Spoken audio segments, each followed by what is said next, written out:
சில பேருடைய அபிப்பிராயம் இதுக்கு வேண்டிய நிலம் ஆர்ஜிதம் பண்ணுவேன், அதுல பிரச்சனை வராதா அப்படிங்கிற எண்ணம் இருக்கு.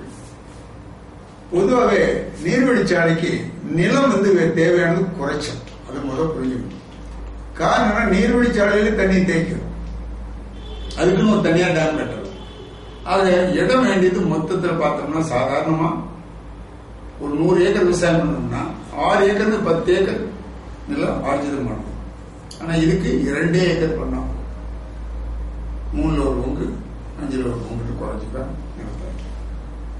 மேலும் நிலத்தை எடுக்கும்போது நாம என்ன சொல்றோம், 1 ஏக்கர் நிலத்தை கொடுத்தா பக்கத்தில் உனக்கு 1 ஏக்கர் நிலம் கொடுத்துறான். நிலம் வேணும், நிலம் வாங்கிக்க. உன் நிலத்துக்கு தண்ணி வருதோ வரலையோ, தண்ணியோட நான் கொடுக்குறேன், தண்ணியும் வரும், நிலத்துக்கு நிலம் வாங்கிக்க. இல்ல நிலத்துக்கு நிலம் வேண்டாம், விலைக்கு எடுத்துக்கிறேன்னா மார்க்கெட் ரேட், கவர்மெண்ட் ரேட்,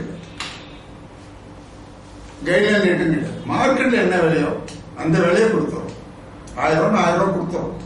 அதுக்கு மேலே 25% 250 ரூபா உனக்கு கொடுக்குறோம். அது ஷேரா போட்டு உனக்கு வருஷம் முறை வருமானம் பண்ணி. இது போக உனக்கு ஒரு பாதிப்பு, என்னென்ன பாதிப்பு, அதுக்கு எல்லாமே நாங்க வழிவகுத்து கொடுத்தோம். அந்த பாதிப்பு நிவாரணமும் கொடுத்துறோம்.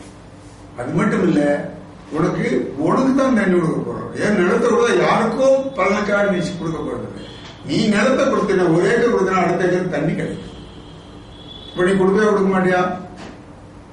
அது மட்டும் இல்ல, இந்த நீர்வழிச்சாலை வந்துருச்சுன்னு சொன்னா நீ 1 ஏக்கர் கொடுத்தா இன்னொரு 1 ஏக்கர் தான் 5 மடங்கு விளையாடும். நாங்க மார்க்கெட் ரேட் தான் கொடுப்போம், உனக்கு 5 மடங்கு விளையாடும்.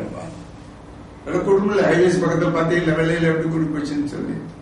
ஆக பல பலன் இருக்கு. உனக்கு தண்ணி கிடைக்கும். முதலாவது உனக்கு தண்ணி கொடுக்கறதுதான் நம்ம பாடுபடுறோம். அதனால நீ நிலம் கொடுக்கறதுக்கு சந்தோஷமா கொடுப்பீங்கன்னு எதிர்பார்க்கணும். சில பிரச்சனை வராதுன்னு எதிர்பார்க்கணும். சொல்லுங்கம்மா. நாட்டுல விவசாயம் குறைஞ்சிக்கிட்டே வருது. விவசாயிகளுக்கு போதிய தண்ணீர் கிடைக்கிறது இல்லை. இப்ப விவசாயம் செய்வோமா செய்ய வேண்டாமா அப்படிங்கிற எண்ணமே வந்துருது. தமிழ்நாட்டில் விவசாயம் குறைஞ்சிக்கிட்டே வருது. விவசாய ஏரியாங்கிறது பரப்புல குறைஞ்சிக்கிட்டே வருதுன்னு இருக்காங்க. ஆனா நமக்கு உணவு உற்பத்தி வேணும், உணவு உற்பத்தியை பண்ணி ஆகணும். அதில் நிலத்த நீர் கீழே போயிட்டே இருக்கு. ஆண்டுக்கு 2 மீட்டர் போதும் கணக்கெடுக்கிறாங்க, தண்ணி கீழே போயிட்டே இருக்கு. பல இடங்கள்ல 10 மீட்டர்ல கிடைச்ச தண்ணி இன்னைக்கு 50 மீட்டர் 100 மீட்டர் கீழே போயிடுச்சு. அது எடுத்துருக்கு மின்சாரம் அதிகமாக வேணும். இன்னும் 10-20 வருஷம் கழிச்சா பார்த்தோம்னா இன்னும் ஆழமா போயிடும். தண்ணி எடுக்க முடியுமா, மின்சாரம் கிடைக்குமா தெரியாது. இப்ப இதுக்கு என்ன மாற்று? அதுபோல இன்னைக்கு பவர் பிரச்சனை, மின்சார பிரச்சனை ஏராளமா இருக்கு. எப்ப பார்த்தாலும் மின்சார தடை எல்லா இடத்துலையும் தமிழ்நாடு போறோம். இதற்கெல்லாம் மாற்று இந்த நீர்வழிச்சாலை ஒன்றுதான். இன்னைக்கு தண்ணி வருது, கடல்ல போய் சேர்ந்துருது. இந்த ஆண்டு மட்டும் அமராவதி வெள்ளம் கடல்ல போயிடுச்சு. நொய்யல்ல திருப்பூர் ஏரியா பூரா பாதிக்கப்பட்டிருக்கு, பல உயிர் போயிடுச்சு. வையிலும் தண்ணி போயிருக்கு. இதுக்குள்ள இன்னும் 4 மீட்டர் நிரம்பி வருது. நிரம்பிச்சுன்னா அந்த தண்ணி போகுது, எல்லாமே கடலுக்கு போகுது. இந்த போற தண்ணியை கடலுக்கு விட்டுட்டு பின்னாடி குடிக்க கூட தண்ணி இல்லாம குடிக்கிறோம். மதில் எடுத்துட்டு 2 நாளைக்கு கூட தான் குடிநீர் கொடுக்குறோம். அது 1 மணி நேரம் 1.5 மணி நேரம். ஏன் இந்த நிலைமை? குடிநீர் கூட நம்மளால கொடுக்க முடியலையா? இதெல்லாம் மாற்றணும்னா நம்ம வீணா பாருங்க, கடலுக்கு போகுது பாரு தண்ணி, வெள்ளமா போகுது பாருங்க, அதை நாம சேமிக்கணும். ரெயின் வாட்டர் ஹார்வெஸ்டிங் இந்த அரசாங்கம் கொண்டு வந்தாங்க, எல்லா வீட்லயும் போட்டோம். நாங்க சொல்றது தமிழ்நாடு நீர்வழிச்சாலே the biggest rain water harvesting பார்த்தோம். பெரிய ரெயின் வாட்டர் ஹார்வெஸ்டிங் சொல்றோம். மழை நீர் சேகரிப்பு, வெள்ள நீர் சேகரிப்பு. ஆக இதை கொண்டு வந்தோம்னா இந்த வெள்ளமா போற தண்ணியை பூரா நம்ம தேய்க்கலாம். தேய்க்கிட்டு எந்த ஆத்துல வெள்ளம் வந்தாலும் சரி, அது வயல் வந்தாலும் சரி, காதல் வந்தாலும் சரி, தாமிரம் வந்தாலும் சரி, இந்த தண்ணி எடுத்து தேக்கிக்கிட்டு எந்த இடத்துக்கு வேணுமோ எந்த நேரத்தில் வேணுமோ கொடுத்துக்க முடியும். அப்ப உங்களுக்கு வறட்சியை நிவர்த்தி பண்ண முடியும், குடிநீருக்கு வேண்டிய அளவு தண்ணி கொடுக்க முடியும்.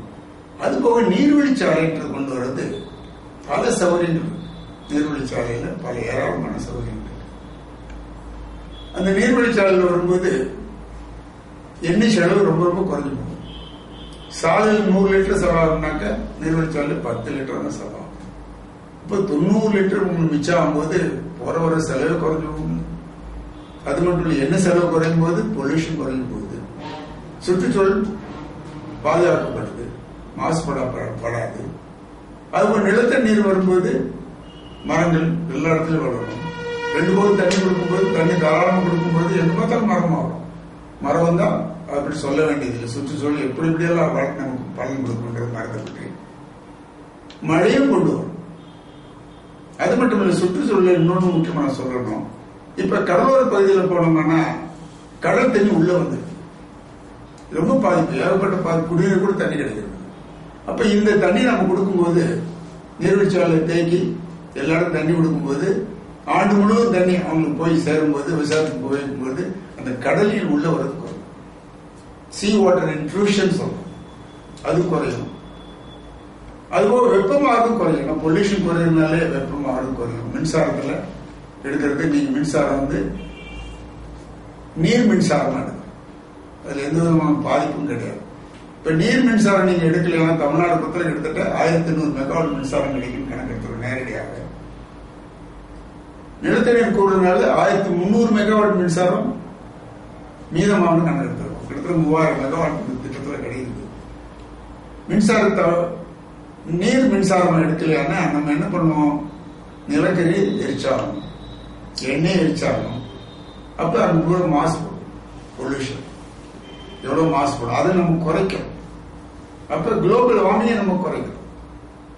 முக்கியம் நமக்கு வேண்டிய மின்சாரம் கிடைக்கும், குடிநீர் கிடைக்கும், விவசாயத்துக்கு தண்ணி கிடைக்கும். ஒரு நீர்வழிச்சாலையின் போது நீர்வழி கரை வந்து சாலையாகவும் நெடுஞ்சாலையாகவும் ஏற்படும். நீர்வழிச்சாலைங்கிறது நமக்கு ரொம்ப முக்கியமானது. வருடம் ஒரு நிலத்தடி நீர் கூடிக்கிட்டே இருக்கும். ஆக இந்த திட்டத்துல நான் வந்து water for integrated water management சொல்றேன். இந்த தண்ணீருடைய உபயோகம் என்னன்னு நினைச்சு பார்க்க முடியும், அவ்வளவு உபயோகத்தை இதுல கொண்டு வந்து. அப்படி கொண்டு வரனால இந்த தமிழ்நாட்டுக்கு மிக மிக முக்கியமான திட்டம். ஒரு நண்பர், குஜராத் நண்பர் சொல்றார், ஒரு முக்கியமான பெரிய இன்ஜினியர், பொறியாளர், அவர் சொன்னது 2 வருஷம் முன்னாடி சந்திக்கும் போது, காமராஜ் தயவு செய்து இந்த நதிநீர் இணைப்போ பிணைப்போ விரைவா செய்யுங்க, எது வந்தாலும் சரி விரைவா செய்யுங்க. ஐயா நான் தான் செஞ்சுக்கிட்டு இருக்கேன் அப்படின்னு. இல்லையா, விரைவா செய்யுங்க, விரைவா செய்யணும். இல்லையானா தமிழ்நாடு இன்னும் 20 வருஷத்துல பாலைவனமா மாறும். அவர் சொன்ன பாலைவனமா மாறும். ஆக இந்த மாதிரி ஒரு நிலைமையை நம்ம கொண்டு போய் விடலாமா? இதை மாற்ற வேண்டாமா? இது மக்கள் தானே இதை நினைச்சு பார்க்கணும். விவசாயிகளும் சாதாரண மக்களும் எல்லோரும் தான் நினைச்சு பார்க்கணும். குடிநீர் எல்லோருக்கும் வேணும், எல்லோருக்கும் மின்சாரம் வேணும். ஆகிய மக்கள் எல்லாம் இதை விரும்பணும். அது மட்டும் இல்லை, இன்னைக்கு அரசாங்கமும் செய்யணுன்ற முடிவுக்கு வந்துட்டாங்க. தமிழக அரசு எடுத்துக்கொண்டா அவங்க நீர்வழிச்சாலை, அதாவது நவீன நீர்வழிச்சாலை, ஸ்மார்ட் வாட்டர் நாங்க சொல்றோம் இங்கிலீஷ்ல, நவீன நீர்வழிச்சாலை எடுத்துக்கணும்னு சொல்லிருக்காங்க. இந்த நவீன நீர்வழிச்சாலையில என்ன விசேஷம், வருடம் முழுவதும் இந்த நீர்வழிச்சாலையில தண்ணி இருக்கும். வருடம் முழுவதும் கப்பல் போக முடியும், பயணம் செய்ய முடியும். ஆகவே இந்த நவீன நீர்வழிச்சாலை அரசாங்கம் எடுத்துக்கிட்டு சொல்லிருக்காங்க. விரைவா எடுத்துக்கிறதுக்கு நாமளும் உறுதுணையா இருக்கணும். மக்களும் இதை வற்புறுத்தி விரைவா செயல்படுத்தணும்னா இந்த பலன் நமக்கு நிறைய கிடைக்கும். விவசாயம் மற்ற எல்லாமே பெறும் என்று சொல்லிக்கொண்டு